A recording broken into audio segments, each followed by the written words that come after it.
जय श्री राम, जय बाबा नीम करोली महाराज की। अच्छा, हमने कई बारी नोटिस किया होगा अपने फ़ोन पे या अपने आस-पास या अपने लाइफ़ में कि हम किसी चीज़ के बारे में सोच रहे हैं और ख़ासकर अगर वो क्वेश्चन होता है तो उसका आंसर मिल जाता है हमें। तो ऐसा ही हमारे फ़ीड पे भी जब बाबा जुड़ रहे हैं हमसे, जब हमारी फ़ीड पे बाबा का मैसेज आ रहा है, तो वो एक कोइंसिडेंस नहीं है, ना ही कोई एल्गोरिदम है वो। जब भगवान आपको पकड़ते हैं या भगवान आपसे जुड़ना चाहते हैं, तो आपको किसी न किसी थ्रू वो गाइड करेंगे, किसी न किसी थ्रू वो रास्ता दिखाएँगे। एटलीस्ट वो आपको इतना ज़रूर कहेंगे कहेंगे कि नाम जप करो, भक्ति करो, अध्यात्म से जुड़ो, ताकि आप बाहरी चीज़ों में ज़्यादा भटको ना। अब आप देख लो कि लोग कैसे भटक रहे हैं।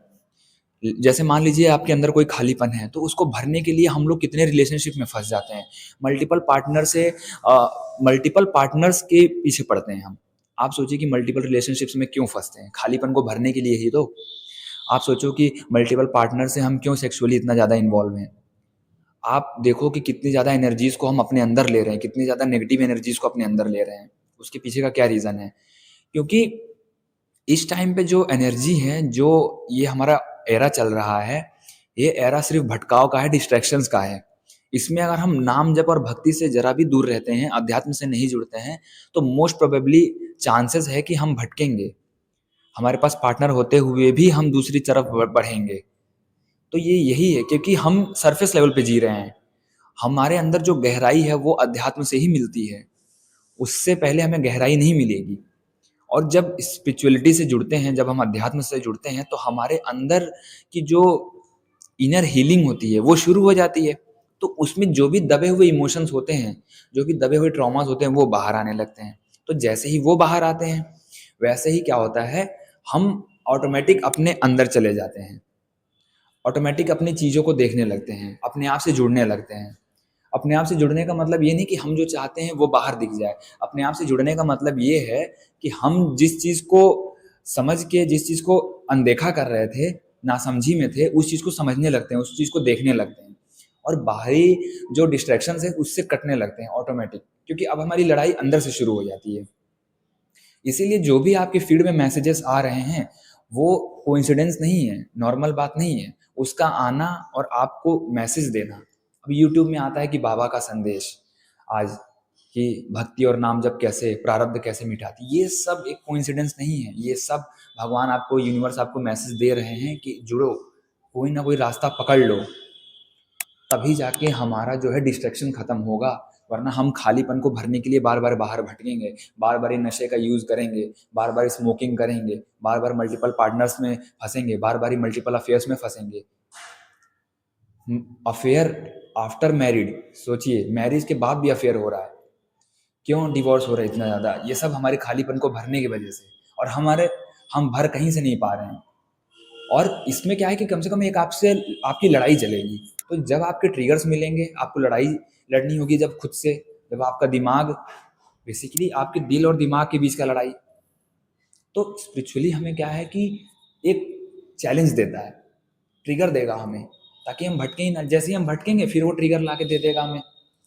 हम सोचेंगे कि यार चलो इस बंदे से रिलेशनशिप में आ जाए, इस बंदी से रिलेशनशिप में आ जाए। भाई, आपके लिए अगर वो चीज़ ड्रेन वाली करने वाली होगी या नेगेटिव होगी, तो निकल जाओगे आप वहाँ से, बैक हो जाओगे। स्पिरिचुअलिटी का काम यही है, बाहरी डिस्ट्रैक्शंस से आपको बचा लेगा। वो मैसेज कोई भी कोइंसिडेंस नहीं है। जो लोग कह रहे हैं कि भैया मैसेज तो आ रहे हैं, बाबा के इतने सारे बदलाव नहीं हो रहे हैं, बदलाव क्यों होंगे? कौन से बदलाव की बात कर रहे हो आप? बदलाव तो आप बाहर देख रहे हो। अब जो आप फंसे थे, जो आप इतने कारनामे कर रहे थे, जो नशा कर रहे हो, मांस खा रहे हो, स्मोकिंग कर रहे हो, छुप छुप के जो कर रहे हो चीज़ें, वो सब चीज़ें कहाँ जाएंगी आपकी? वो बदलाव नहीं है।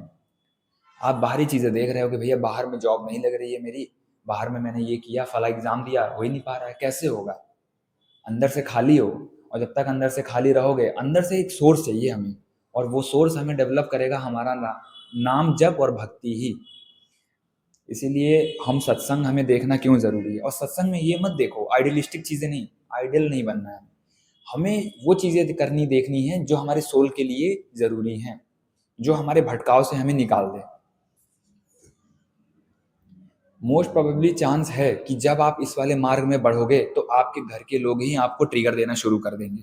नाम जब भक्ति करोगे, वो लोग ट्रिगर देना शुरू कर देंगे। आपकी दुकान है, आपके पापा कहेंगे भैया दुकान पे चले जाओ, अब आप सुबह बैठ के ध्यान कर रहे हो, वो कहेंगे ध्यान करने से कुछ नहीं होता है, ना कमाई होती है, कुछ नहीं होता है, बस वहीं आप ट्रिगर हो जाओगे। अब आप सोचोगे कि मैं उनको बोलूँ कि मैं दुकान पे चले जाऊँ, लेकिन आपको क्या करना है, अपॉर्चुनिटी ढूंढनी है, अवसर। अवसर ढूंढो कि कैसे दोनों चीज़ को संभालते हुए निकल जाओ, क्योंकि वो चीज़ अगर बंद हो गई तो भटक जाओगे। कमाई आप एक दिन कमाओगे, अब मान लो आपने एक दिन में 500 कमाया, 1000 रुपये कमाया, लेकिन आपने जो नशा किया उसमें से 100-150 का नशा कर लिया, मांस खा लिया, अब उसने आपकी क्या किया, आपकी नई एनर्जी को क्रिएट कर लिया, नई नेगेटिव एनर्जी को क्रिएट कर लिया, आपकी ऑरिक फील्ड में जो है नेगेटिव एनर्जी का जमावड़ा हो गया। तो वो चीज़ आपको क्या है, वो नाम जब बचाएगी। तो कोशिश करो कि एक टाइम ऐसा निकालो, एक टाइम क्या, जब जब टाइम हो तब तब आप भक्ति और नाम जप की तरफ बढ़ने लगो। ये आपको बहुत चीज़ों से बचा लेगी, डिस्ट्रैक्ट होने से बचा लेगी, बहुत सारी चीज़ों से आपको बचा लेगी। आप विश्वास करो, आप बस बाहरी चीज़ों मत देखना। मैं भी, मेरे साथ भी ऐसा ही होता था। पहले बाहरी चीज़ों पे ही फ़ोकस करता था, लेकिन बाद में जब नोटिस करना शुरू किया, यार बदलाव तो अंदर से हो रहे हैं। आप सोचो कितने सारे डिस्ट्रैक्शन से हम फँसे होते हैं, घिरे होते हैं, हमें खुद नहीं पता होता है, क्योंकि लोगों ने उसको नॉर्मलाइज़ कर रखा है, लेकिन वो चीज़ नॉर्मल नहीं होती है। जब आप भक्ति और नाम जप करना शुरू करते हो, तब आपको पता चलता है कि यार ये नॉर्मल बिल्कुल भी नहीं है।